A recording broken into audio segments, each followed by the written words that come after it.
आज मैं आपके लिए भुने चने के लड्डू की रेसिपी लेकर आई हूँ। ये खून की कमी को दूर करते हैं। किसी भी तरह की थकान हो, कमजोरी हो तो उसमें आपको काफी आराम मिलता है और इसे बच्चे और बड़े सभी खा सकते हैं। इसे बनाने के लिए गैस पर एक कढ़ाई रख देंगे और इसमें हम 2 कप फूल मखाने डाल देंगे और इन्हें लो मीडियम फ्लेम पर इस तरीके से ड्राई भून लीजिए। हमने इसमें घी का यूज नहीं किया है अभी। अगर किसी मखाने पर ये हल्का सा काला आपको लगा हुआ दिखे तो इसको हटा दीजिएगा क्योंकि काफी हार्ड होता है। 4 से 5 मिनट लगे हैं और ये देखिए जब मखाने इस तरीके से क्रश होने लग जाएं आसानी से तो समझ लीजिएगा कि अच्छे से भुन गए हैं। इन्हें इस मिक्सिंग बोल में निकाल देंगे और अब इसी कढ़ाई में आधा कप गेहूं का आटा डालेंगे और इसको भी हम पहले ड्राई रोस्ट करेंगे।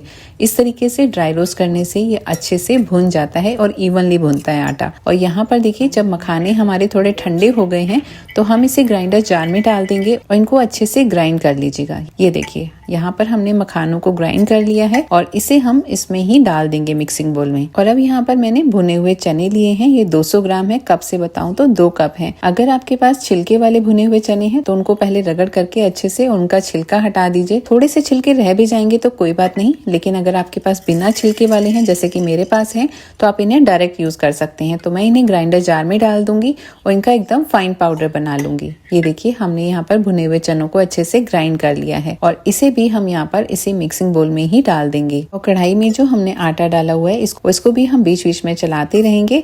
और ये देखिए जब 4 से 5 मिनट हो चुके हैं तो यहाँ पर मैंने आधा कप देसी घी लिया है और इसी में से ही मैं थोड़ा थोड़ा घी यूज करूंगी। तो मैंने थोड़ा सा घी इसमें डाला है और आटे को आपको लगातार चलाना है। और ये देखिए आटा जब इस तरीके से बादामी रंग का हो जाए और इसमें से बढ़िया सी खुशबू आने लग जाए ना, सौंधी सी, तो समझ लीजिएगा कि आटा भुन गया है। और ये मैं आपको कच्चा आटा भी दिखा रही हूँ। देखिए दोनों के कलर में कितना डिफरेंस है, तो समझ लीजिएगा कि आटा अच्छे से भुन गया है।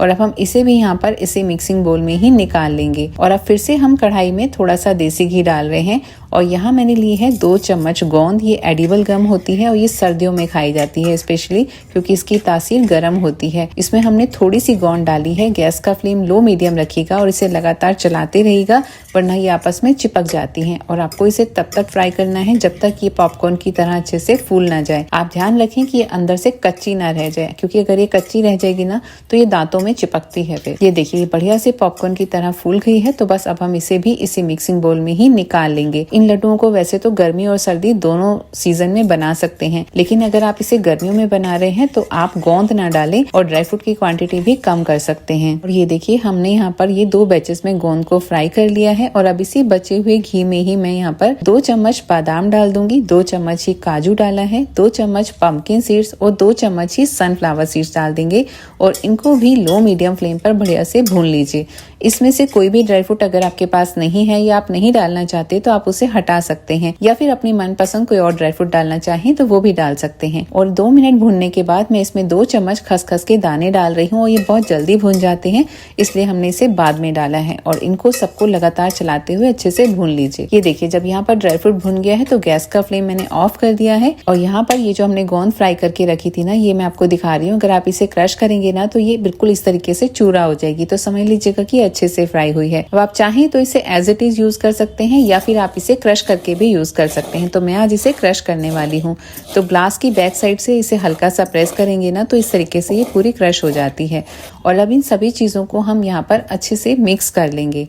ये देखिए जब मिक्सचर तैयार हो गया है तो इसे हम यहाँ पर इस कढ़ाई में ट्रांसफर कर देंगे और इसके साथ ही इसमें हमने ये बचा हुआ घी भी डाल देंगे। यानी टोटल अभी तक मैंने इसमें आधा कप घी का यूज किया है। साथ ही आधी छोटी चम्मच इलायची का पाउडर डाल देंगे फ्लेवर के लिए और इन सबको अच्छे से मिक्स कर लीजिए।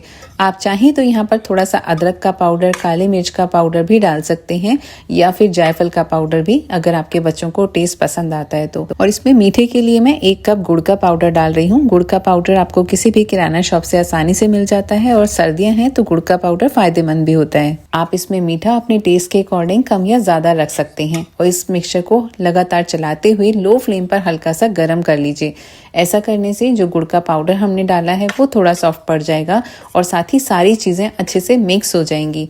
और यहाँ पर ये देखिए जब मिक्सचर हल्का गर्म है तो बस इसे हम यहाँ पर इस मिक्सिंग बोल में निकाल लेंगे। और इस समय ये मिक्सचर बिल्कुल ड्राई है। अगर आप इसमें घी कम रखना चाहते हैं तो आप इसे एज इट इज कंटेनर में रख सकते हैं और चूरमे की तरह भी 2-4 चम्मच आप दिन में खा सकते हैं। लेकिन मुझे इसके लड्डू बनाने हैं तो मैं इसमें 1/4 कप देसी घी और डाल रही हूँ। साथ ही मीठा भी थोड़ा कम लग रहा है तो मैंने इसमें 1/4 कप गुड़ का पाउडर और डाला है और इसे अच्छे से मिक्स कर देंगे। आप चाहें तो गुड़ को मेल्ट करके डाल सकते हैं, लेकिन उस कंडीशन में आपको थोड़ा पानी डालना पड़ेगा गुड़ को मेल्ट करने के लिए, जिससे इन लड्डुओं की शेल्फ लाइफ कम हो जाती है। लेकिन अब जिस तरह से हमने ये लड्डू बनाए हैं ना, तो ये लड्डू आपके 2 से 3 महीने भी रूम टेम्परेचर पर खराब नहीं होंगे सर्दियों में, क्योंकि हमने इसमें पानी का, दूध का, किसी भी चीज का यूज नहीं किया है। और घी की क्वांटिटी भी आप इसमें अपनी पसंद से थोड़ी सी घटा या बढ़ा सकते हैं, लेकिन मैंने इसमें उतना ही घी डाला है जितना कि लड्डू बनाने के लिए जरूरी है।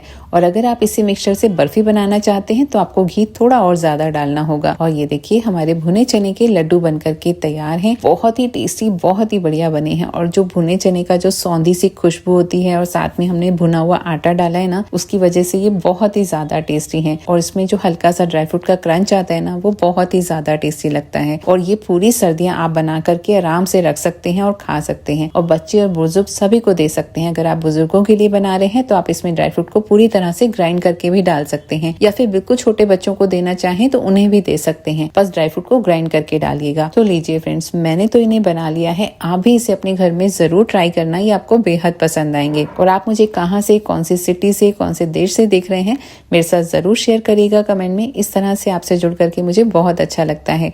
और अगर आपको हमारी रेसिपी पसंद आती है तो आपके अपने चैनल रीटा अरोरा रेसिपीज को जरूर सब्सक्राइब कर लीजिएगा, और अगर फेसबुक पर देख रहे हैं तो फॉलो कर लीजिएगा।